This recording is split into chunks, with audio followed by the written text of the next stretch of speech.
Hey, welcome back to your Corporate Survivor podcast with me, MEI PHING, ex-corporate leader turned career coach and founder of the Corporate Survivor Ultimate Career Program for 9 to 5 professionals just like you. So last weekend, I was having a conversation with a client and she told me that she's thinking about asking for a job promotion this year, but she's afraid that it's not going to work out. And at the same time, she's thinking about seeking new career opportunities out there. And again, she's also afraid that it is not going to work out. So the advice that she wanted from me was, MEI PHING, what do you think I should do? What if it doesn't work out? Does it mean that I'll regret it? Now, this actually reminded me of my second job that I've ever worked in. And at that time, I was working in a global accounting firm. And as part of my work, I had to go through a process and a review checklist. And one of the questions that I had to go through was this question called, what could go wrong?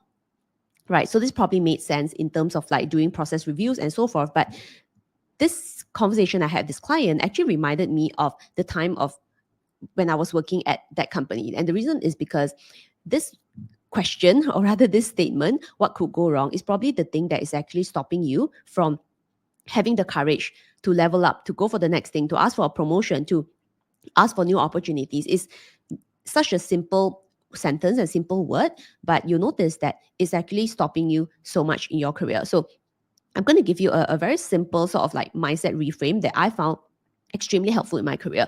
So every time I think about what could go wrong, I ask myself quickly, what could go right? Yes, what could go wrong, right? That's a very default way of worrying about it's not going to work out, oh, this thing's a failure, it's going to be this and that, la la la. But the sooner you can turn it into what could go right. Yes, I asked for the promotion. What could go right? Well, what could go right is that I actually do get promoted, right? I get a better job title, which increases my value positioning for the next opportunity. That's something that could go right. What could go right? Well, maybe I get the promotion and I get a salary increment. Perfect. What could go right? Maybe I get level up to a people leader with new opportunities that I can put into my resume in the future. Yeah, that's something that could go right. But if you are fixated on what could go wrong, then you notice that your whole mind is coming up with more and more and more scenarios, and most of the scenarios might not even be a real thing, and it's a very hypothetical, or maybe you're imagining it, or like you're projecting forward down the rabbit hole and down the black hole, and that's not a good thing. So every time you think about what could go wrong, then quickly ask yourself, okay, what could go right? Then the other question I found very helpful is that, and I think it's quite similar as well, is the point around what if this fails? Then the other question then is, what if this succeeds? What if you are successful in seeking that new career opportunity? That would mean career growth. That would mean more opportunities, more exposure, a different kind of experience, promotions, again, more salary, and maybe like the next phase of your career, the new adventure, the new level up, the new exposure, which could be very interesting as well. So the what if I fail comes up a lot, and this is something like I would say that in my earlier career, it pops up a lot, like, oh, making that move, stepping up at work. Oh, what if I fail, right? But at the same time, it's like, okay, but what if you succeed? Like, I'll give you a specific example. Like, in early 2016, when I was working at Standard Chartered, right, the bank was actually going through like a huge remediation project. And at that time, I was asked to present, right, a specialist training together with a couple of like key stakeholders in the portfolio, like basically going around the world. And the first thing I said was, no. I told my boss, no, thank you. I don't want to do that. Because in my mind, I was thinking that, oh, I'm surely going to fail. It's not even a situation of like, what if I fail? It's like, I know I'm going to fail because I'm an introvert. I feel very stressed out, right, doing public speaking, and I don't feel confident in myself. So that's the thing that I kept telling myself. Then I found the conversation with my boss very helpful, because my boss basically said that maybe you work so hard on this portfolio, if you don't present, then you're literally passing on your work to someone else. And what you can do is to prepare. You already know the thing. It's just lack of preparation, and maybe that's something that you need to work on ahead of that global presentation. And I kind of like thought about it for a while, and I gradually concluded and kind of like came to a more objective point of view, like, from negative feelings into, I would say, like a more positive, objective point of view, by asking myself that, okay, what if I'm successful, right? Meaning that more people would know me, right? I would increase my visibility significantly. And I would say that luckily I decided to just go for it, because after that huge presentation over a period of 3 months and really engaging with the entire portfolio of like 2,000 people actually working on the correspondent banking FI portfolio, my visibility really, really blew up.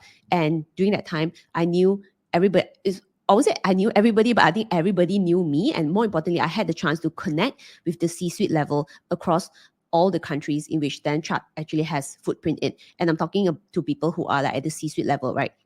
Senior directors, executive directors, managing directors, people that normally MEI PHING as a junior director at that time would not actually have access to. So I would say that this is probably the biggest example in my personal career that actually has been a positive outcome. And I think it actually started from me kind of like shifting that mindset of like what could go wrong to what could go right. What if I fail into what if I'm actually successful? And I think the other point here is really around preparation, because if you keep thinking that, oh, it's going to fail, if I'm going to fail, then maybe the question is, how can I make sure that I don't fail? Right? So if I want to make something go right, then what can I do to increase my chances of this thing going right? So for example, if you're scared for a performance review, well, you can prepare that. And this is something that is also taught in my career program, the Corporate Survivor. And recently, we also had multiple students who initially told me, maybe I'm scared. But after they went through the program and specifically the lessons and the templates around how to prepare for their performance reviews, they went through all of that and they had a very good conversation with their boss. Their boss agreed that they did really well. And for the first time ever, for this one particular client, she even rated herself exceeded expectations. For the first time in her 20-year career, she told me that maybe it's the first time that I actually rated myself well, because now I feel confident that I actually deserve the promotion and I deserve the salary increment. So it's really that courage of asking, right? Then pushing for it, obviously advocating for yourself. And if it's not going well, right, your company can't give it to you, then we then move on to somewhere else. So I think the concept is also the same if you're looking for a new opportunity. Instead of telling yourself, oh, what if I failed? Job market is competitive, there are too many people, blah, blah, blah. Then maybe the better question is, okay, how can I make sure that I'm successful, right? How can I get clearer on the job options that I want, right? What would be the most suitable for me in terms of the next phase of my career? How can I better understand what hiring managers are looking for? How to better present myself and structure my interview answers? How to better sell myself in a resume. And all these are taught in my career program as well. I mean, currently in the Corporate Survivor, if you sign up, you get a bonus course, which is the Job Search Strategy course, in which I teach you basically what hiring managers are looking for so you can better communicate, your value to hiring managers. So anyway, not so much about my program, but the point I'm trying to make here is that, okay, if you feel scared, right, first thing is that you need to change that script, right, that question and that thought in your mind from negative into something positive. And then after that, we're going to layer in with the actions that you can actually take.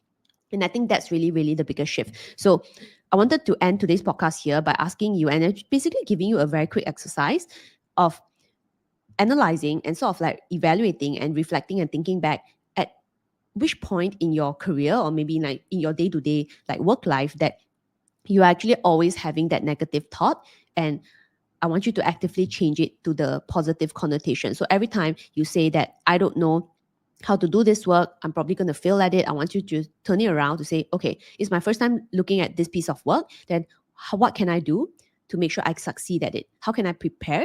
How can I go and look for the resources? And whether you're getting the resources and the framework from my career program or somewhere else, then I just need to make sure that like you are actually going through that initial thought process. Because I can teach you the best strategies, but eventually, if you cannot change that thought in your mind, like flipping that switch, right? The mindset switch, and actually the thought of like, what if I fail into what if I succeed? What could go wrong into what could actually go right? How can I be successful? Then that's how you're going to have the natural motivation to want to learn the strategy, take the action, improve your skill set. And I think that flow is super, super duper important. So I'm going to leave you with this exercise. And if you're watching this on YouTube, drop a comment. Which negative thought and script do you have in your mind? And what is your intention to change it in the next couple of days? So look forward to hearing from you, and I'll see you in the next episode. Bye.